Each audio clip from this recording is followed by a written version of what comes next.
கன்னியாகுமரி மாவட்டத்தில் தொடர் மழை பெய்து வரக்கூடிய நிலையில் முன்னெச்சரிக்கை நடவடிக்கையாக படகு மற்றும் மீட்பு உபகரணங்களுடன் மீட்புக் குழுவினர் தயாராக இருக்கின்றனர். அவசர தேவைக்கு தொலைபேசி எண்களும் அறிவிக்கப்பட்டுள்ளதாக மாவட்ட எஸ்பி தெரிவித்திருக்கிறார். இதுகுறித்த விரிவான விவரங்களோடு இணைகிறார் எம்முடைய செய்தியாளர் சதாம். கூடுதல் விவரங்களை வழங்கலாம்.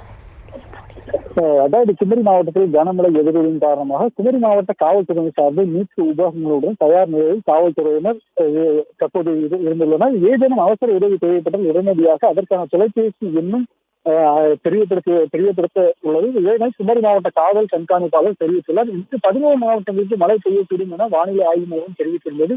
இந்த நிலையில் தென் மாவட்டங்களில் 2 மாவட்டங்களுக்கு ரெட் அலர்ட் எச்சரிக்கையான விடப்பட்டுள்ளது.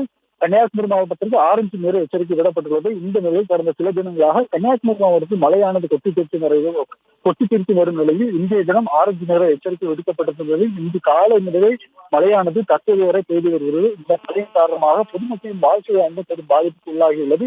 இந்த நிலையில் அணைகள் நீர்மட்டமும் சரி, ஆறு உள்ளிட்ட பகுதிகளில் தற்போது உயர்ந்து வருகிறது. இதனால் கரையோரமாக இருக்கும் பொதுமக்கள் பாதுகாப்பாக இருக்குமாறும் எச்சரிக்கை விடுக்கப்பட்டுள்ளது. இதையொட்டி அதிக அளவிலான கனமழை மற்றும் ஏதேனும் பாதிப்புகள் ஏற்பட்டால் முன்னெச்சரிக்கை நடவடிக்கையாக குமரி மாவட்ட காவல் கண்காணிப்பாளர் ஸ்டாலின் உத்தரவின் பேரில் காவல்துறை சார்பில் மீட்பு படை தயார் நிலையில் உள்ளது. அதே போல படகு மற்றும் மீட்பு உபகரணங்கள் உள்ளிட்டவர்களை குமரி மாவட்ட ஆயுதப்படை மைதானத்தில் தயார் நிலையில் வைத்துள்ளனர். அதே போல இது சார்ந்த காவலர்களும் மீட்புப்படை காவலர்களும் தயார் நிலையில் உள்ளனர். ஏதேனும் அவசர உதவிகள் தேவைப்பட்டால் அதற்கான அழைப்பு எண்களும் மாவட்ட காவல்துறை சார்பில் தற்போது வெளியிடப்பட்டுள்ளது.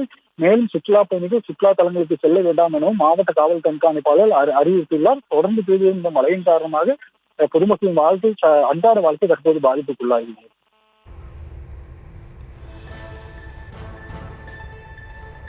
விவரங்களுக்கு நன்றி சதாம்.